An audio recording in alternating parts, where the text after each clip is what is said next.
Assalamualaikum warahmatullahi wabarakatuh. Selamat pagi teman-teman sekalian.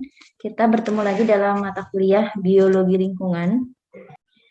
Jadi pada pertemuan kali ini kita akan melakukan analisis terhadap permasalahan mengenai pencemaran air kurang lebih. Seperti teman-teman baca, ini merupakan artikel yang sudah saya peroleh dari artikel online ya dari ITB. Kemudian teman-teman di sini dapat lihat ada permasalahan yang sudah dimunculkan dalam artikel tersebut. Kemudian ada juga apa penyebabnya kurang lebih dan juga sedikit mengenai solusi yang mungkin bisa yang bisa diselesaikan ya untuk menanggulangi pencemaran ini. Nah, dalam LKM ini sudah ada beberapa arahan yang sudah saya buat. Teman-teman, saya berharap nanti bisa menjelaskan mengenai identifikasi masalah yang muncul dalam artikel tersebut. Kemudian teman-teman bisa menjelaskan apa penyebabnya dan apa dampaknya. Dampak tidak hanya bagi lingkungan, tapi bagi makhluk hidup, atau bisa dispesifikan untuk manusia itu sendiri. Kemudian teman-teman nanti saya berharap bisa menyampaikan gagasan alternatif untuk memecahkan masalah tersebut. Solusinya apa? Nah, saya berharap teman-teman bisa menjelaskan. Kemudian disiplin ilmu apa yang bisa saling berkolaborasi untuk bisa menyelesaikan permasalahan tersebut.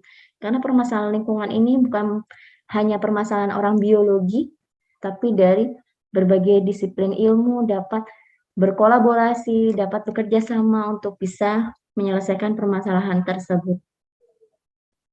Kemudian setelah teman-teman mungkin memperdalam dengan membaca informasi atau artikel atau jurnal-jurnal ya, ini saya berharap teman-teman bisa mengambil suatu hipotesis untuk pemecahan masalah. Masalahnya akan kita fokuskan pada keterbatasan air bersih dan pencemaran air. Kemudian saya berharap teman-teman bisa menemukan seperti suatu rancangan penyelidikan atau metode apa atau cara apa yang bisa teman-teman terapkan ya dari hipotesis tersebut. Kemudian teman-teman silahkan kumpulkan data-data setelah rancangannya itu teman-teman paparkan, lalu sudah dilakukan kira-kira data-data apa saja yang bisa kalian sajikan.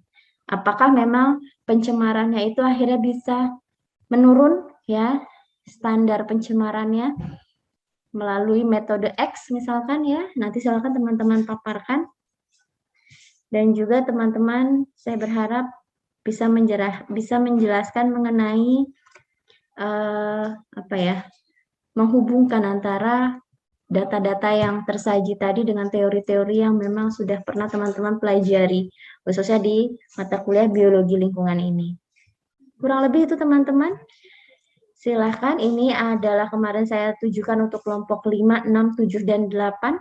Kita akan mulai pembahasannya dari kelompok 5 terlebih dahulu. Silahkan, kelompok 5. Bismillahirrahmanirrahim. Saya perwakilan dari kelompok 5, izin memaparkan hasil diskusi kelompok kami.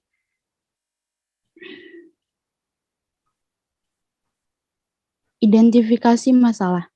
Kelangkaan air. Di sini ada kelangkaan air bersih, pencemaran lingkungan, kerusakan daerah tangkapan air, banjir, dan kekeringan.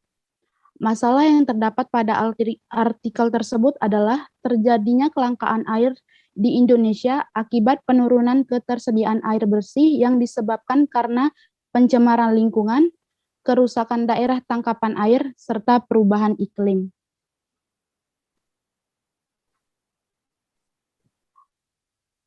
Lanjut soal nomor 3, penyebab dan dampak masalah. Dilihat dari segi disiplin ilmu lingkungan dengan penyebab alih fungsi lahan dapat mengakibatkan berkurangnya daerah resapan air, menurunkan kapasitas air ke dalam tanah, dan hilangnya lahan basah. Pencemaran lingkungan, adanya residu dari pertanian, sampah, limbah rumah tangga dan pabrik yang dibuang pada sumber air mengakibatkan tercemarnya air tersebut oleh bahan kimia dari bakteri sehingga tidak dapat dikonsumsi. Di sini hipotesis kami, desalinasi dengan bantuan teknologi reverse osmosis dapat membantu pencegahan krisis air di masa mendatang. Ya, berdasarkan hipotesis tersebut, kami merumuskan masalah sebagai berikut. Jadi, bagaimana keefektifan desalinasi terhadap pencegahan krisis air di masa mendatang. Kedua, bagaimana cara mengurangi dampak kekeringan melalui penggunaan teknologi reverse osmosis. Ketiga, apakah air hasil teknologi reverse osmosis dapat memenuhi standar syarat air minum sesuai dengan Permenkes. Dari penelitian-penelitian tersebut, cara analisis data yang digunakan yaitu melalui pengujian laboratorium, yaitu menguji kualitas air baku melalui 8 parameter dengan masing-masing metode. Itu dalam HANA dan HADI 2016. Kemudian dalam Sanjaya 2018 dilakukan analisa teknis dengan membandingkan sistem reverse osmosis ini dengan sistem konvensional. Kemudian dilakukan analisa ekonomi yaitu berupa investasi dan biaya operasional. Assalamualaikum warahmatullahi wabarakatuh. Baik, kita mulai pertemuan kita siang hari ini. Izinkan saya untuk share screen sebentar.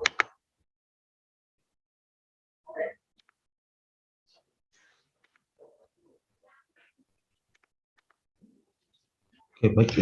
Kita akan melanjutkan pertemuan kita kali ini. Di sini kita akan membahas mengenai perilaku dari makhluk hidup. Seperti yang sudah kita ketahui, kalau setiap makhluk hidup kita memiliki perilakunya masing-masing. Bahkan dalam satu spesies pun akan memiliki perilaku yang berbeda antara individunya. Seperti yang sudah kita bahas minggu kemarin mengenai tim project based learning untuk mengambil video mengenai perilaku makhluk hidup. Monggo untuk masing-masing kelompok bisa mempresentasikan hasil dari untuk perekaman perilaku dari makhluk hidup yang sudah disetujui. Monggo bisa dimulai.